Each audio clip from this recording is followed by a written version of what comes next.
प्रदेश में लोकसभा चुनाव की सियासी जंग शुरू है। इसी दौरान आज हम फर्रुखनगर बीजेपी कार्यालय, जहां से लोकसभा चुनाव में राव इंद्रजीत सिंह जी, जो कि पहले भी यहाँ से सांसद काफ़ी बार रह चुके हैं, उनके कार्यकर्ताओं से बातचीत करेंगे कि फर्रुखनगर क्षेत्र या पटौदी क्षेत्र या गुड़गांव के अंदर किस प्रकार का राव साहब का प्रभाव है। क्या अब की बार भारी मतों से फिर दोबारा टक्कर देकर राव साहब विजयी रहेंगे, या किस प्रकार के कार्य जनता के लिए उन्होंने आज तक किए कि आज तक जनता के सर का ताज बने हुए राव साहब। मेरे साथ जुड़ेंगे अभी अभय यादव जी मेवात से, जो कि पूर्व जिला प्रमुख रहे हैं गुड़गांव मेवात से। नमस्कार सर। जी सर, किस प्रकार की लहर गुड़गांव लोकसभा के अंदर राव साहब के पक्ष में नजर आ रही है?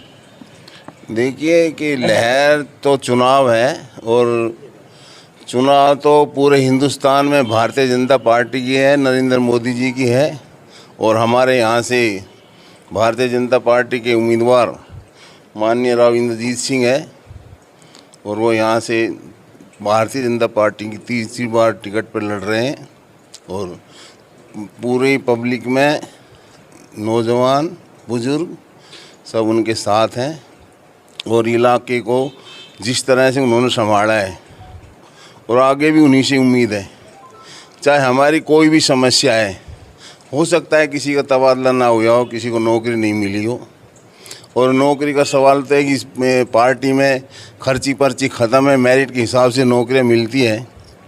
पर्सनल कोई काम ना भी हुआ हो, लेकिन जो शामलात का काम है, इलाके का काम है, समाज का काम है, बिरादरी का काम है, जो उसके न्याय के लिए सिर्फ राव इंद्रजीत सिंह ही लड़ते आए हैं, और वही लड़ सकते हैं।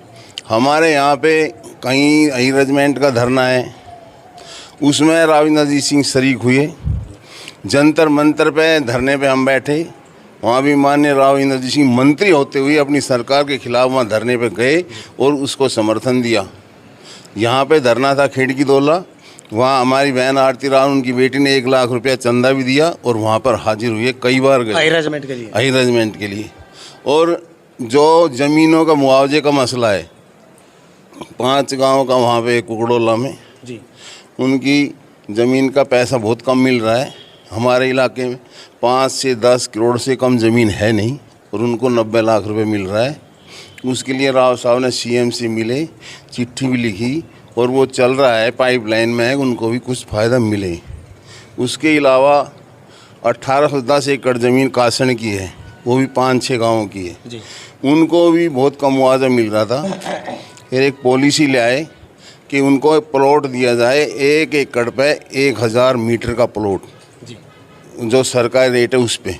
सर, और एक तरफा जनता कहती है कि राव साहब निष्पक्ष फैसला करते हैं किसी भी तबके के लिए, वो किसी को भी नीचा या ऊंचा नहीं समझते। लेकिन एक तरफा अगर फर्रुखनगर के विकास की बातचीत करें तो यहाँ के अधिकारियों के ऊपर किसी की इतनी दाब नहीं है, कोई लगाम नहीं कसता इनकी कि कोई कार्य नहीं होते। फर्रुखनगर शहर का भी आज मुख्य जो मेन जो रास्ता है वो भी उबड़ खबड़ हो चुका है, पाइपलाइनें ठीक नहीं हो पाई थी।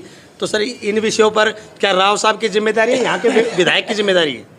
देखो, ये जिम्मेवारी तो जो कोई समझे उसकी है, बाकी ये प्रदेश का काम है, और ये फर्रुखनगर बादशाहपुर असेंबली हलके में आता है, और यहाँ का विधायक है, सबसे पहले उनकी जिम्मेवारी बनती है।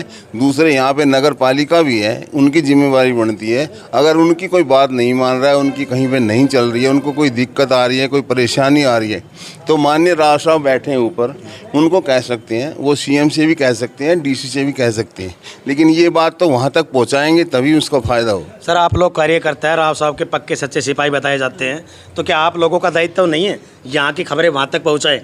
हमारा भी है, और पहुंचा भी रहे हैं, और उसका सुधार हो भी रहा है, कोशिश भी कर रहे हैं सर। लेकिन कई बार क्या होता है कि नगर पालिका वाले कहेंगे पीडब्ल्यूडी का काम है जी, पीडब्ल्यूडी वाले कहेंगे ये उसका काम है, ये एरिया उसका आता है। वो टेक्निकल उसमें भी कई बार ये ऐसे फंसा देते हैं अधिकारी कि वो काम लटक के ही रह जाते हैं। सर, नल्लड़ कांड के बाद ये कांड ही कहेंगे सर, नल्लड़ में जो इतना ज़्यादा दुर्व्यवहार हिंदू मुसलमानों का जो मुद्दा वहाँ पर उठा, तो वहाँ से कई वोटों का आंकड़ा डगमगा तो नहीं जाएगा सर राव साहब के पक्ष में? देखिए ऐसा है कि राव साहब 36 बिरादरी के सभी धर्मों के नेता हैं और यहाँ से कई बार चुनाव लड़ चुके हैं। एक चुनाव नहीं लड़ा, 6-6, 7-7 पार्लियामेंट के चुनाव लड़े हैं और मेवात हल्का पूरा जिला भी हमारे इसमें आता है। यहाँ पर भाईचारा कायम है। हमारे यहाँ गुड़गांव में भी मुसलमान भाई है, पटौदी में भी है, फर्रुखनगर में भी है, कई गाँव में भी है। यहाँ पर ऐसा कुछ भी नहीं है और शरारती तत्व सब जगह होते हैं। उनका काम पॉलिटिक्स से, राजनीति से, देश से, प्रदेश से, समाज से कोई लेना देना नहीं होता। उनका काम तो अपना उल्टा पिल्टा करने का ही होता है।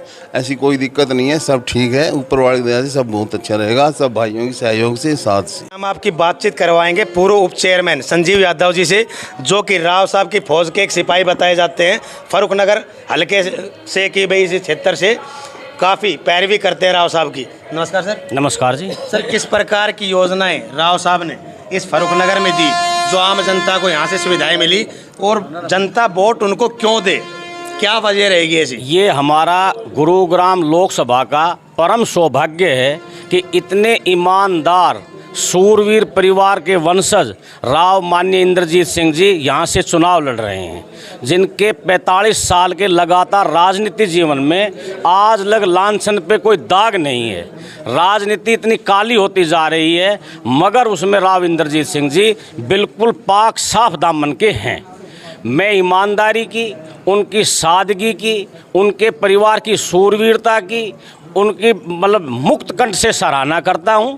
और फर्रुखनगर के लिए सबसे पहले जब देश में 2 रेल चली थी, बम्बई से ठाणे और फर्रुखनगर से दिल्ली, जिसमें ये रेल की पटड़ियां बीच में उखाड़ ली गई थी, संघर्ष समिति ने फर्रुखनगर और आसपास के ग्राम वासियों ने काफ़ी संघर्ष किया, जिसमें माननीय राव इंद्रजीत सिंह का फर्रुखनगर की रेल दोबारा जुड़वाने का और चरखी दादरी सिट्टी लगाने का उन्होंने लक्ष्य बनाया हुआ है। तो हम कामना करते हैं माननीय राव इंद्रजीत सिंह भरपूर वोटों से जीते। 36 बिरादरी का उन्होंने समर्थन मिल रहा है और ये रेल की सिट्टी चरखी दादरी जाए। आना जाना उनका फर्रुखनगर के प्रति पूरा लगाव है। लगाव तो उनका पूरे हरियाणा में और दक्षिणी हरियाणा में सारे में ही है, पर मैं फर्रुखनगर में जैसे खड़ा हूं तो फर्रुखनगर के प्रति माननीय राव इंद्रजीत सिंह का काफ़ी लगाव है। सर, कल राव साहब का दौरा है फर्रुखनगर के अंदर जी, तो क्या आप लोग यहाँ की समस्याओं को राव साहब के सामने रखेंगे? देखो, अभी तो अधिसूचना जारी हो रही है और चुनावी दौर है। हमने जब भी उनको राव साहब को कोई काम फर्रुखनगर ब्लॉक का, किसानी से संबंधित, बिजली से संबंधित, अनाज की पेमेंट से संबंधित, हमने जो काम राव साहब से किया है वो राव साहब ने तत्पर कार्रवाई की है और वो हमारा काम हुआ है।